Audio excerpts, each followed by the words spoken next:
আসসালামু আলাইকুম প্রিয় বন্ধুরা, ধ্বনি ও বর্ণ বিষয়ক ক্লাসের আজকে দ্বিতীয় পর্ব। প্রথম পর্বে আমরা আলোচনা করেছি ধ্বনি ও বর্ণ বিষয়ক কমন যে কনফিউশনগুলো আছে সেগুলোর উপর বিস্তারিত আলোচনা। আর আজকের ক্লাসে আমরা ধ্বনি, স্বরধ্বনি, ব্যঞ্জনধ্বনি এবং স্বরবর্ণ নিয়ে বিস্তারিত আলোচনা করব। আশা করি আজকের ক্লাসের পর এই টপিকগুলোর উপর আর কোনো সমস্যা থাকবে না এবং এগুলো একদম পানির মতো পরিষ্কার হয়ে যাবে ইনশাআল্লাহ। তো এবং সবচেয়ে ইন্টারেস্টিং যে বিষয় সেটা হচ্ছে যে এই টপিকগুলোর থেকে প্রত্যেকটি প্রতিযোগিতামূলক পরীক্ষায় 1 থেকে 3টি পর্যন্ত কোশ্চেন কমন আসে। সেটা হতে পারে চাকরির পরীক্ষা বা বিশ্ববিদ্যালয় ভর্তি পরীক্ষা, যে কোনো পরীক্ষা এখান থেকে অনেক বেশি কমন আসে। সো আজকের ক্লাসটি অত্যন্ত অত্যন্ত গুরুত্বপূর্ণ। তো আমরা শুরু করতে পারি। প্রথমে আমরা কথা বলবো হচ্ছে ধ্বনি নিয়ে, যে ধ্বনিটা আসলে কি। আমাদের প্রচলিত যে বই পুস্তক আছে সেখানে ধ্বনির একটা সংজ্ঞা থাকে যে এমন: মানুষ বাকযন্ত্রের সাহায্যে বা মুখে যা উচ্চারণ করে তাই হচ্ছে ধ্বনি। তো বাকযন্ত্রটা কি? বাকযন্ত্রটা হচ্ছে যে কথা বলার যন্ত্র। বাক শব্দের অর্থটা আসছে হচ্ছে বাক থেকে। বাক মানে হচ্ছে কথা, বাকযন্ত্র মানে হচ্ছে কথা বলার যন্ত্র। তো কথা বলার যন্ত্র কি? কথা বলার যন্ত্র হচ্ছে যেমন হচ্ছে আমাদের ফুসফুস, আমাদের কণ্ঠ, আমাদের জিহ্বা, আমাদের দাঁত, আমাদের ঠোঁট ইত্যাদি, এগুলো সবই হচ্ছে আমাদের বাকযন্ত্র বা কথা বলার যন্ত্র। তো এইগুলোর মাধ্যমে মানুষ মুখে যা উচ্চারণ করে সেটাই হচ্ছে ধ্বনি। আরো সহজ করে যদি বলি তাহলে আমরা বলতে পারি যে আমরা যে আওয়াজ করি সে আওয়াজই হচ্ছে ধ্বনি। যেই আওয়াজ করি আমরা সেটাই ধ্বনি। তো সুতরাং এই ধ্বনিটা হচ্ছে একটা উচ্চারণের মাধ্যম। ইন্টারেস্টিং বিষয় হচ্ছে ধ্বনি কিন্তু দেখা যায় না। ধ্বনি কি আসলে দেখা যাওয়ার কথা? আওয়াজ কি দেখা যায়? আওয়াজ যেহেতু দেখা যায় না, সুতরাং ধ্বনিও দেখা যায় না। তাহলে দেখা যায় কি? দেখা যায় হচ্ছে ধ্বনি প্রকাশক চিহ্ন বা প্রতীক বা বর্ণ। যেমন আমি যদি আওয়াজ করি আ, একটা আওয়াজ আ, আওয়াজ। এখন আটাকে আমরা লেখার জন্য আমরা যে প্রতীকটা ব্যবহার করি সেটা হচ্ছে এরকম আ।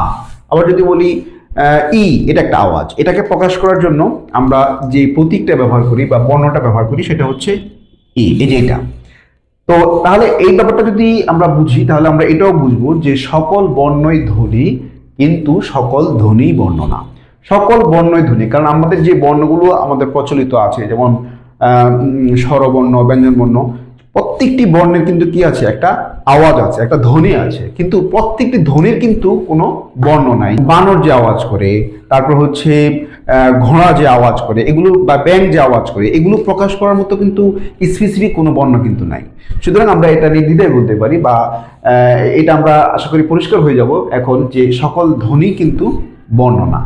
আচ্ছা, আরেকটা বিষয় সেটা হচ্ছে যে মৌলিক ধ্বনি 37টি। মৌলিক ধ্বনি 37টি, এটা আমরা প্রথম পর্বে মোটামুটি আলোচনা করেছিলাম যে স্বরধ্বনি এবং ব্যঞ্জন ধ্বনি 60টি হচ্ছে মৌলিক স্বরধ্বনি এবং 30টি হচ্ছে মৌলিক ব্যঞ্জন ধ্বনি। সব মিলে হচ্ছে মৌলিক ধ্বনি বাংলা ভাষায় 37টি। আচ্ছা, ধ্বনিটা হচ্ছে দুই প্রকার, একটা হচ্ছে স্বরধ্বনি আর একটা হচ্ছে ব্যঞ্জন ধ্বনি। তো স্বরধ্বনিটা আসলে কি? স্বরধ্বনিটা হচ্ছে যে ধ্বনিগুলো উচ্চারণ করার সময় আমাদের যে শ্বাসবায়ু, যেটা আমরা ভিতর থেকে নিয়ে আসি বা ভিতর থেকে আসে, সেটা আমাদের বাকযন্ত্রের কোথাও বাধাপ্রাপ্ত হয় না, কোথাও আঘাতপ্রাপ্ত হয় না, সরাসরি সেটা বের হয়ে আসতে পারে, সেটাই বলা হয় স্বরধ্বনি। যেমন আমরা যদি অ উচ্চারণ করি বা আ উচ্চারণ করি তাহলে আমাদের ভিতর থেকে যে আওয়াজটা আসতেছে সেটা কিন্তু মুখের কোথাও আঘাতপ্রাপ্ত হয় না, বাধাপ্রাপ্ত হয় না। তো এমন ধ্বনিগুলো হচ্ছে স্বরধ্বনি। তো এই স্বরধ্বনি তো আমরা জানি যে 11টা স্বরধ্বনি, তার মধ্যে হচ্ছে মৌলিক স্বরধ্বনি হচ্ছে 7টা। সেটা নিয়ে আমরা প্রথম পর্বে আলোচনা করেছি বিস্তারিত। তো এটা নিয়ে আমরা কথা বলবো না। আমরা এখন কথা বলবো যে এই স্বরধ্বনির উচ্চারণে ঠোঁটের অবস্থা অনুযায়ী এগুলো হচ্ছে দুই প্রকার। মানে উচ্চারণে ঠোঁটের অবস্থা, স্বরধ্বনিগুলো যখন আমরা উচ্চারণ করি তখন ঠোঁটের যে অবস্থাটা থাকে সেটার উপর বেস করে এটাকে আরো দুইটা ভাগে ভাগ করা হয়েছে। একটা হচ্ছে সংবৃত আর একটা হচ্ছে বিবৃত। সংবৃতটা কি? সংবৃতটা হচ্ছে সংকুচিত, অর্থাৎ যখন ঠোঁট সংকুচিত থাকে, মানে ঠোঁটকে সংকুচিত করে যে স্বরধ্বনিগুলো উচ্চারণ করা হয় সেগুলোকে বলা হয় সংবৃত স্বরধ্বনি। আর ঠোঁটকে প্রসারিত করে যে স্বরধ্বনিগুলো উচ্চারিত হয় সেগুলোকে বলা হয় বিবৃত স্বরধ্বনি। আচ্ছা, তারপরে এটা হলো উচ্চারণের ঠোঁটের অবস্থা, আর এটা হচ্ছে উচ্চারণের জিহ্বার অবস্থান অনুযায়ী স্বরধ্বনিগুলোকে আবার 4 ভাগে ভাগ করা যায়। মানে স্বরধ্বনি যখন আমরা উচ্চারণ করি তখন জিহ্বাটা কোথায় থাকে? কি উপরে থাকে, না মাঝে থাকে, নাকি নিচে থাকে? এইটার উপর বেস করে 4 প্রকার। 4 প্রকার কি? প্রথমে 1 নম্বর হচ্ছে উচ্চ, মানে যখন জিহ্বা উচ্চ অবস্থান করে, একেবারে উপরে অবস্থান করে, সেটা হলো উচ্চ। উচ্চ মধ্য, মানে উচ্চ থেকে একটু নিচে কিন্তু মধ্যম থেকে একটু উপরে, সেটা হচ্ছে উচ্চ মধ্য।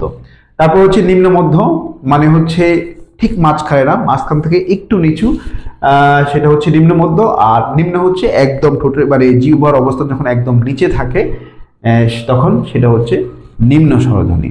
আচ্ছা, স্বরধ্বনির উচ্চারণে জিহ্বা এবং ঠোঁটের যে অবস্থা বা অবস্থান সেটা আমরা এই চার্টের মাধ্যমে পরিষ্কার হতে পারবো ইনশাআল্লাহ।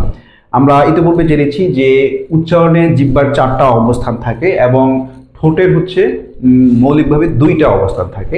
তো সেটা আমরা একটু পরিষ্কার হই। আচ্ছা, উচ্চারণে জিহ্বার অবস্থান 4টা অবস্থান আমরা এখানে লিখেছি: উচ্চ, উচ্চ মধ্য, নিম্ন, মধ্য এবং হচ্ছে নিম্ন।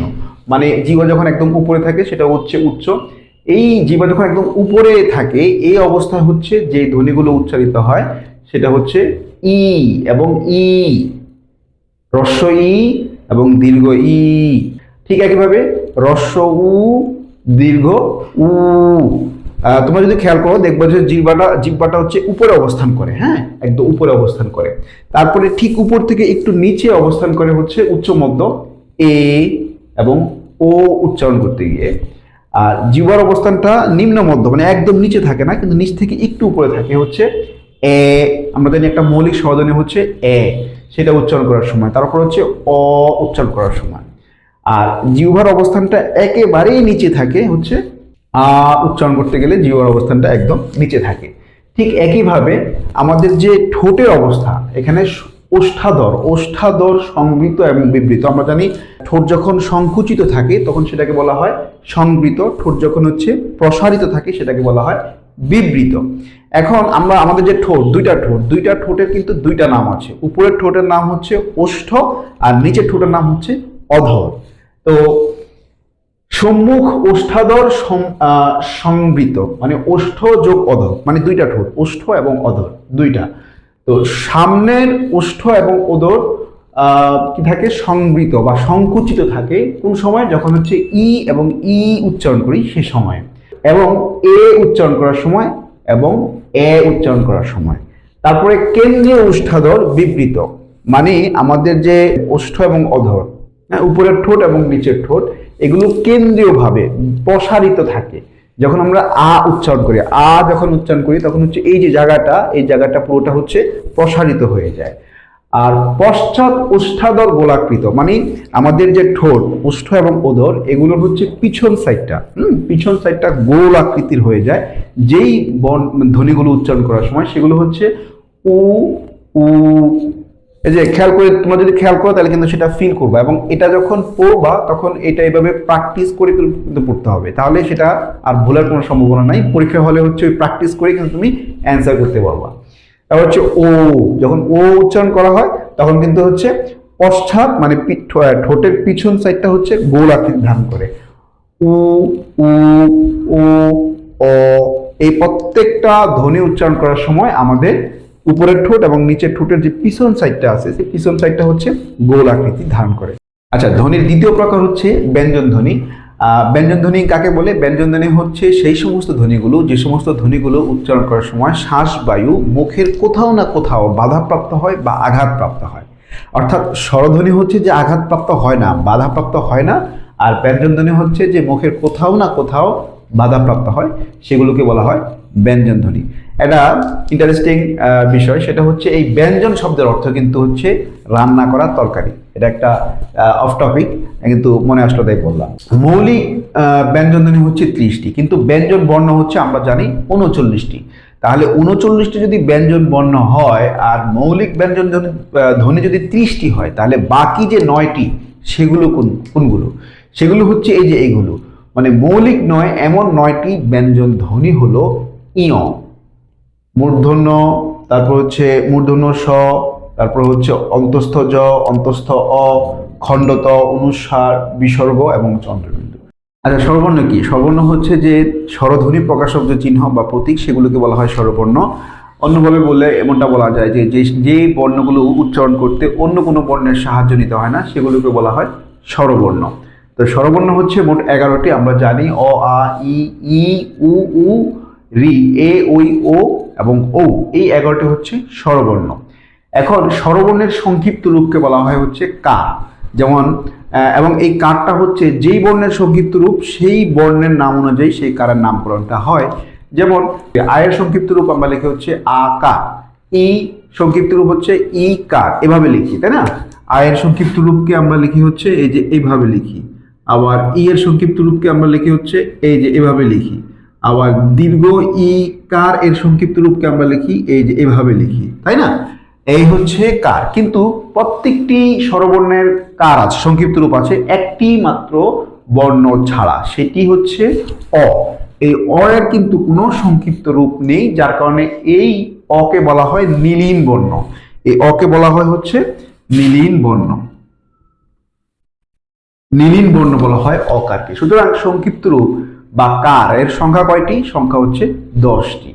আচ্ছা, এখন স্বরবর্ণের মাত্রা ভিত্তিক আবার 3 ভাগে ভাগ করা যায়। মাত্রা ভিত্তিক বিভাগ 3টি বিভাগ। একটা হচ্ছে পূর্ণ মাত্রাযুক্ত, অর্থাৎ 11টি যে স্বরবর্ণ, এই 11টি স্বরবর্ণের মধ্যে 6টি বর্ণ আছে যেগুলো হচ্ছে পূর্ণ মাত্রা, সেগুলোর উপরে হচ্ছে পূর্ণ মাত্রা থাকে। সেগুলো কি? সেগুলো হচ্ছে অ, আ, ই, ই, উ এবং উ। এগুলোর উপরে হচ্ছে পূর্ণ মাত্রা, পূর্ণ মাত্রা, হ্যাঁ, এগুলোর উপরে হচ্ছে পূর্ণ মাত্রা। আর অর্ধমাত্রাযুক্ত বর্ণ স্বরবর্ণে মাত্র একটি, সেটি হচ্ছে রি। এটার উপরে হচ্ছে অর্ধেক মাত্রা, পুরো মাত্রা না। অর্থাৎ এটার উপরে যদি আমি পুরোটা এভাবে দেই সেটা কিন্তু ভুল হবে। তারপরে মাত্রাহীন বর্ণ হচ্ছে কয়টি? 4টি। 4টি হচ্ছে মাত্রাহীন বর্ণ। এক হচ্ছে এ, ওই, ও এবং ও। এই 4টি হচ্ছে মাত্রাহীন। এগুলোর ভিতরে কোনো মাত্রা নেই। যদি হচ্ছে আমি এর উপরে হচ্ছে এইভাবে মাত্রা দিই তাহলে কিন্তু সেটা এ থাকবে না, তাই না? ও এর উপরে যদি মাত্রা দিই সেটা কিন্তু মারাত্মক ধরনের ভুল হবে। আচ্ছা, এই স্বরবর্ণকে উচ্চারণের সময়ের স্থায়িত্ব অনুযায়ী আবার এটাকে 2 ভাগে ভাগ করা যায়। একটা হচ্ছে হ্রস্ব স্বর আর একটা হচ্ছে দীর্ঘ স্বর। হ্রস্ব স্বর মানে হচ্ছে যে উচ্চারণে সময় কম লাগে, অর্থাৎ অল্প সময় হচ্ছে আওয়াজটা আমরা ধরে রাখি, সেটাকে বলা হয় হ্রস্ব স্বর। আর উচ্চারণ সময়টা একটু লম্বা হবে, সেটাকে বলা হয় দীর্ঘ স্বর। তো হ্রস্ব স্বর হচ্ছে 4টি, অর্থাৎ 4টি বর্ণ এমন যেগুলো উচ্চারণের সময় কম নিতে হবে। সেই 4টি কি? 1 নম্বর হচ্ছে অ, 2 নম্বর হচ্ছে ই, 3 নম্বর হচ্ছে উ, 4 নম্বর হচ্ছে রি। এখন অ এভাবে কিন্তু আওয়াজ করা যাবে না, ই এভাবে কিন্তু আওয়াজ করা যাবে না, এটা হ্রস্ব, তাই না? এটা হচ্ছে হ্রস্ব। যেমন আমরা বলি হ্রস্ব ই, এটার নাম আমরা দিয়েছি কি? হ্রস্ব ই। হ্যাঁ, এটার নাম দিয়েছি হ্রস্ব উ, মানে উচ্চারণে সময় কম লাগে বলে এগুলো আমরা এইভাবে নামকরণ করেছি। আবার দীর্ঘস্বর, এই যে এগুলো হচ্ছে দীর্ঘস্বর। এই 7টি হচ্ছে দীর্ঘস্বর। কি? আ, তারপর হচ্ছে ই, তারপর হচ্ছে উ, তারপর হচ্ছে এ, ওই, ও, ও। এগুলো হচ্ছে দীর্ঘস্বর। এগুলোর আওয়াজ মানে সময়টা দীর্ঘ হবে, যার কারণে আমরা বলি দীর্ঘ ই, দীর্ঘ উ। যদিও আমরা দীর্ঘ এ, দীর্ঘ উ এইভাবে বলি না, কিন্তু এগুলো সবগুলোই হচ্ছে দীর্ঘস্বর। তাহলে দীর্ঘস্বর কয়টি? দীর্ঘস্বর হচ্ছে 7টি, হ্রস্বস্বর হচ্ছে মাত্র 4টি। আজ এই পর্যন্তই। ব্যঞ্জনবর্ণ সম্পর্কে বিস্তারিত আলোচনা করা হবে ইনশাআল্লাহ আমাদের ধ্বনি ও বর্ণের 3য় পর্বে। তো আজকের ভিডিওটি ভালো লাগলে লাইক, কমেন্ট এবং শেয়ার করবা, বন্ধুদেরকে দেখার সুযোগ করে দিবা। সবাই ভালো থাকবা, শুভকামনা রইল। আসসালামু আলাইকুম।